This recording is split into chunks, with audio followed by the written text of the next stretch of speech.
And so it started on a plane, and then it was planes, trains, elevator, subway, and crowds. Panic attacks for a year and a half, rooted in claustrophobia. We had just moved to New York City. It's impossible to avoid those things. You've got 8 million people in the span of 11 miles. There is no such thing as personal space. I would take 9 flights because I just didn't want to be on an elevator. I would walk through Central Park instead of taking the subway around.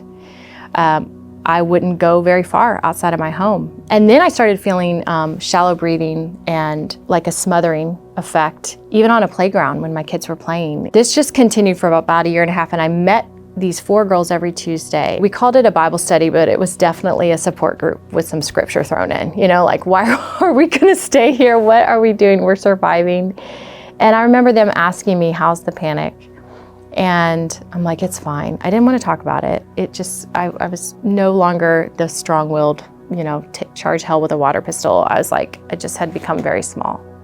And so they laid hands, they prayed for me, and I guess I borrowed from their faith. I didn't ask for it, didn't expect it. And then later that night, in the middle of the night, I'm having a dream. And I wake up out of the dream and I'm having a full-blown panic attack in my bed. And I can't speak, and I'm just grabbing my husband's arm. I sit up and he knows the drill. This has never happened in the safety of our bedroom. So all of a sudden it's if you avoid fear, it grows. And so I was trying to avoid all the places where I could maybe have a panic attack, but now it's chasing me down and it's meeting me in my dreams. So as I wake, he starts to pray. I can't speak. Finally, the Spirit of God gives me my voice, and I just said, rescue me, deliver me. I cannot do this without you. And in that particular moment, my body just broke on the bed and all was still. Nothing could move, just laying there in the dark. And it felt like there was a weight on me. I just was laying there, nothing but my eyeballs moving. And Gabe's like, did you see that? You stopped. I'm like, yes. And it felt like I was flooded with this supernatural peace.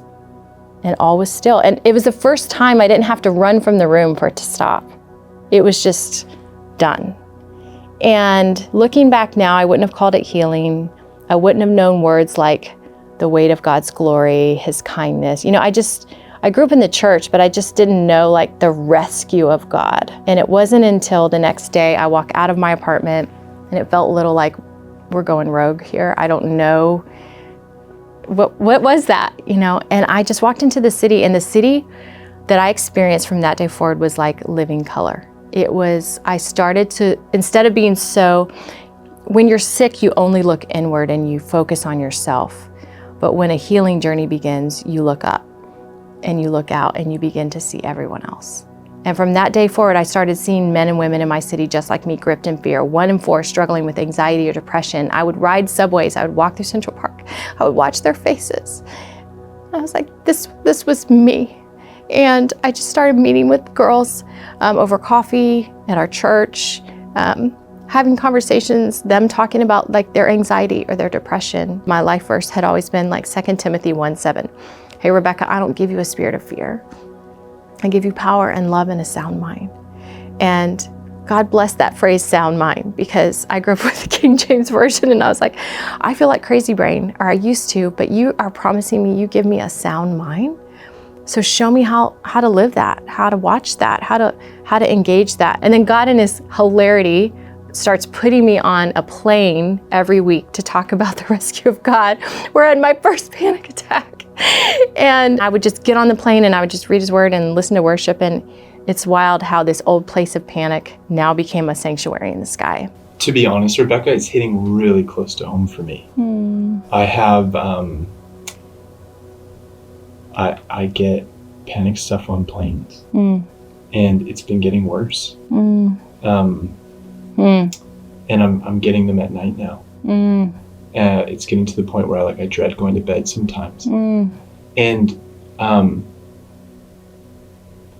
I can imagine there might be people in my shoes who, when you say the word rescue, I'm envious. I heard that a lot. The worst panic attack of my life, though, 7 years later. And I was stuck in a bathroom in a 100-year-old building, and my phone powered down with a 100-year-old wooden door with a lock that wouldn't work in this little tiny stall. No one was at the home. Nobody was going to come return for 2 hours. And all of a sudden, sheer terror took over, as if no healing had ever happened. And this is after 7 years of praying for people and helping people get free and walking free myself. I got out. That night I'm laying in bed and tears just keep like falling from my eyes to the pillow, and I'm like, am I a fraud? Because you gave me rescue 7 years ago, and here we are, right back where we were. And in God's kindness, I heard in my spirit, I don't promise that fear won't come knocking. I always promise a way of escape that you will be able to bear it.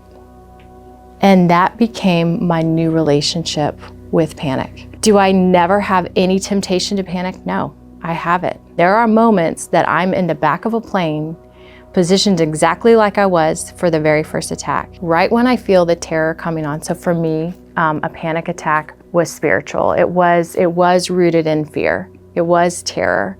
And so when I would feel it coming, I would just say, I reject and I renounce the spirit of fear. And Jesus, I come under your covering of peace. You are my peace. You promise me the peace you give, the world cannot give. And then you say, so do not let your heart be troubled or afraid. I was like, okay, if I had no source but you, like, what would that look like? How would you heal me? How would you heal my brain? And so that's where I was like, okay, I got nothing. I got no option but just to say your name. And I found there was such a comfort in just saying his name. I'm not afraid of the plane. I'm not afraid of the elevator. I'm not afraid of the subway. I'm afraid of the terror that rages through me. I'm afraid of me. And so what I wanted to do was endure it, let it roll through me, and then go, okay, now I don't have a spirit, there's not intimidation attached to this. Because partly we avoid the things that we're scared of, and that's why those things get bigger and louder and scarier. But if we confront it, even psychiatry tells us this, if you turn towards pain, towards those unpleasant things, and you endure those things, it's CBT, cognitive behavioral therapy.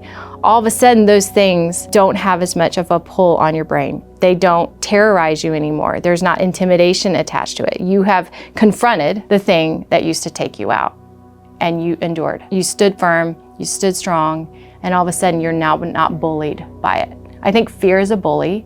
I think it grows, and I think it's armored by intimidation. And so we just border it. But if we just go, okay, God, you put me here. I trust that you're going to be my source. I'm scared. I'm going to admit to you I'm scared, but you're my source. You're my peace. You're my strength. I'm not going to bow to fear. I'm going to bow to you. You are my Prince of Peace. And instead of giving me a dose of peace, you're going to give me yourself.